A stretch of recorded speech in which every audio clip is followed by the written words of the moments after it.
limit test for sulfate is carried out on the basis of the reaction between barium chloride. Barium chloride मैंने आपको पीछे reaction में भी दिखाया, barium chloride use कर रहे थे वहाँ पे हम, एंड सॉल्युबल सॉल्ट्स, तो वहाँ पे हमने सोडियम सल्फेट के सल्फेट सॉल्ट्स ले रखे थे, तो हमने उसको क्या कह दिया यहाँ पे, सॉल्युबल सल्फेट्स।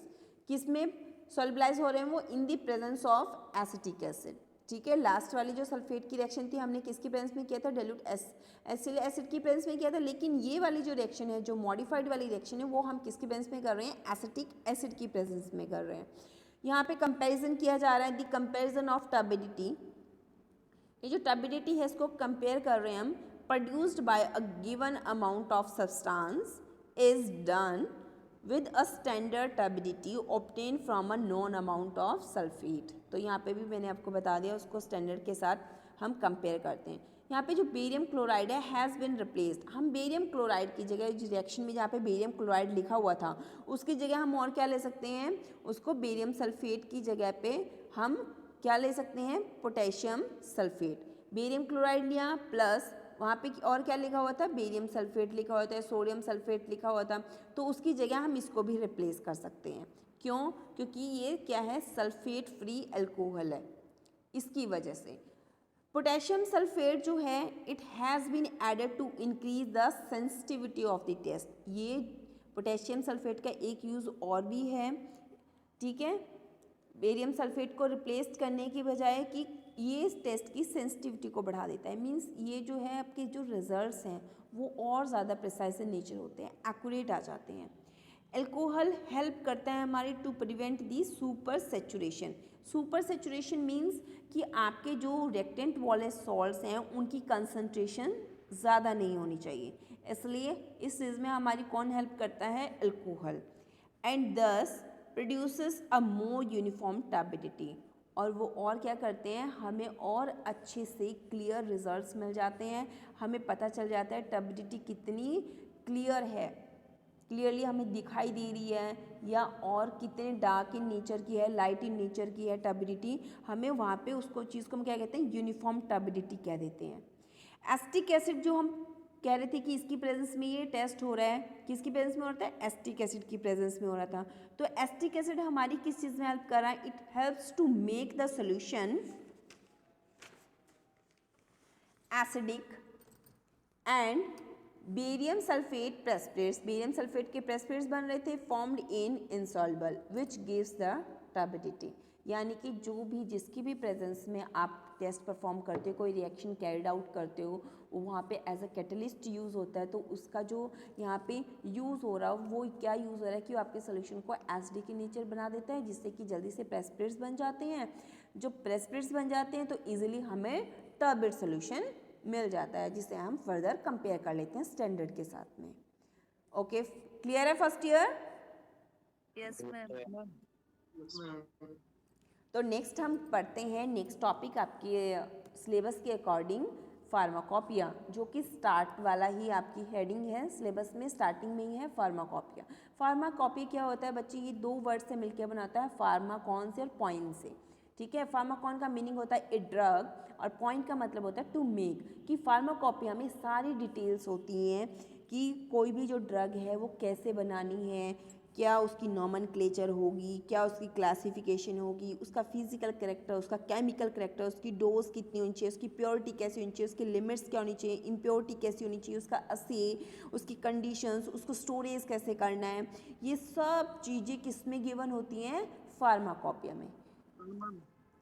हाँ जी फैजन बोलो। मैं कौन हो गया था मैम? क्या बोल रहा हूँ?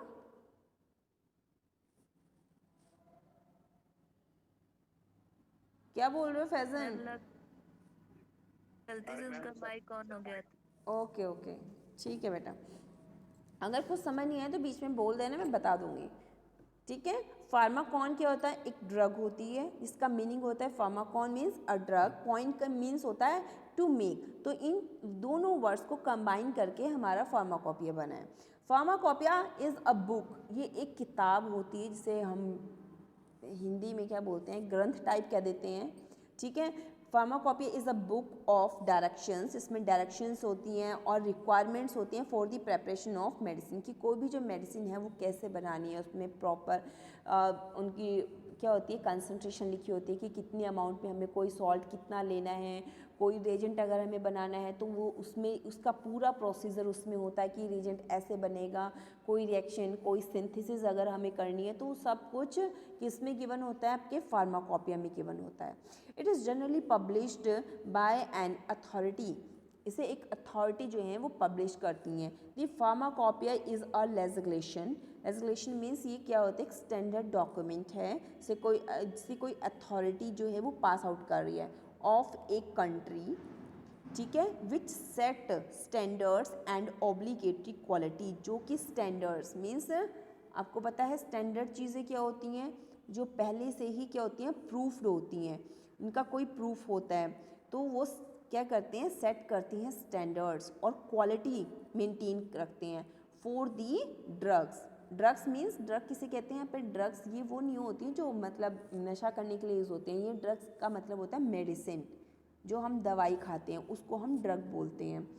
Drugs comma raw material, raw material कौन सा होता है, वो रॉ मटेरियल जैसे कि कोई सॉल्ट यूज़ करते हैं हम किसी दवाई को बनाने के लिए, जैसे अभी मैंने आपको रिएक्शन करवाई है, बेरियम क्लोराइड यूज़ किया हमने, उसमें बेरियम सल्फेट यूज़ किया है, तो जो हमारे पास ये नोट नहीं, वैभव दोबारा से बोलो। हम बोल रहे हैं कि मेरे पास हम लोग के पास ये नोट नहीं है मैम।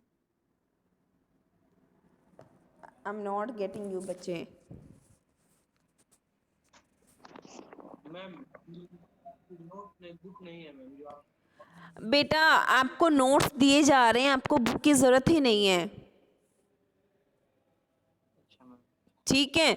आप बुक पढ़ोगे, आप वहाँ पे टॉपिक सेलेक्ट करोगे, फिर अपने नोट्स बनाओगे, कितना टाइम कंज्यूम होगा बेटा। आपको नोट्स दिए जा रहे हैं, सिलेबस आपके पास है, टाइम टेबल आपके पास है, नोट्स आपको दिए जा रहे हैं, स्पून फीडिंग कराई जा रही है, नोट्स बनाओ और पढ़ो। 8 सेमेस्टर हैं आपके पास, कितनी बुक्स इशू कराओगे, कितनी बुक परचेज करोगे, ये +1 लेसन। अच्छा आज ही मैम, आज हम लोग ज्वाइनिंग हुए हैं मैम, हाँ हम लोग के पास सिलेबस है नहीं कुछ है मैम। ठीक है बेटा, लिसन टू मी केयरफुली, आपके पास 8 सेमेस्टर हैं, आप बहुत ज़्यादा बुक्स परचेज़ मत करना और करनी भी नहीं चाहिए, जो एक आध अच्छी बुक्स होती हैं वो परचेज़ कर लेना। जब आपको नोट्स मिल रहे हैं प्रॉपरली तो आपको फिर क्यों ज़रूरत है, अगर आपको कोई बुक्स चाहिए तो आओ लाइब्रेरी से इशू कराओ और पढ़ के अपना रिटर्न कर दो, ठीक है। हम लोगों के पास और क्या, ये नोट्स नहीं है जो मैं आपको पढ़ा रही हूँ, बताओ आपका काम हम कर रहे हैं यहाँ पे। फॉर्म में यदि मिल जाता मैम व्हाट्सएप ग्रुप में फॉर्म में। हाँ बेटा, वो अपने एक जो ग्रुप में ज्वाइन है इनसे बोलो, ये आपको प्रोवाइड कर देंगे। आपका लेट एडमिशन हुआ है, ठीक है, 2 यूनिट कंप्लीट होने वाले हैं, आपको प्रॉपर हर टॉपिक के नोट्स दिए जा रहे हैं। सिर्फ आपको क्या करना है कि सिर्फ बैठ के पढ़ना है, नोट्स बनाओ और पढ़ो, टाइम वेस्ट मत करो, ठीक है मैम, थैंक यू। ठीक है। ये सिलेबस से ही आपका पेपर आएगा, इससे बाहर कुछ भी नहीं आएगा, ठीक है मैम, थैंक यू। ठीक है। अगर किसी को बुक्स चाहिए लाइब्रेरी से इशू करा सकते हो, आप पढ़ सकते हो। ठीक है मैम। ओके, तो हम कहाँ पर थे कि कोई भी अगर हम ड्रग बना रहे हैं तो उसके लिए हमें पहले रॉ मटेरियल की ज़रूरत होती है। रॉ मटेरियल किसे कहा जाता है कि कच्चा माल।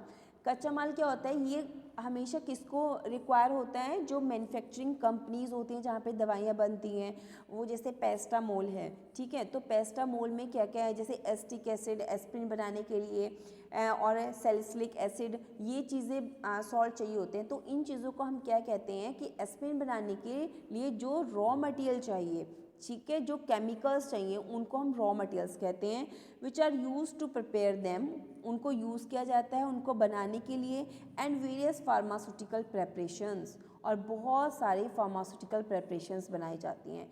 पैरासीटामोल जो सॉल्ट है उसको बनाने का फार्मूला और उसके लिए जो रॉ मटेरियल्स हैं वो डिफरेंट डिफरेंट कंट्रीज से मंगाए जाते हैं, ठीक है। ऐसा नहीं है कि सब कुछ इंडिया में ही प्रिपेयर हो रहा है, कुछ चाइना से आता है, कुछ अमेरिका से सॉल्ट्स आते हैं। तो ये चीज़ें क्या होती हैं, इनको जब हम आउट ऑफ कंट्रीज़ मंगाते हैं तो उसको हम बोलते हैं रॉ मटेरियल, कि हमें रॉ मटेरियल चाहिए। हम फॉर्मूला के अकॉर्डिंग क्या करते हैं, उनको एडप्ट करके जो मैन्युफैक्चरिंग कंपनीज होती हैं फाइनल प्रोडक्ट बनाती हैं, फाइनल मेडिसिन बनाती हैं। जैसे कि पेरासिटामोल बना दिया, लेकिन उसका जो रॉ मटेरियल है वो फॉरेन कंट्रीज से मंगाया हमने, ठीक है। तो मोनोग्राफ क्या होता है, एक कंप्लीट डिस्क्रिप्शन होता है। मोनोग्राफ किस में होता है, फार्माकोपिया में ही होता है, ठीक है।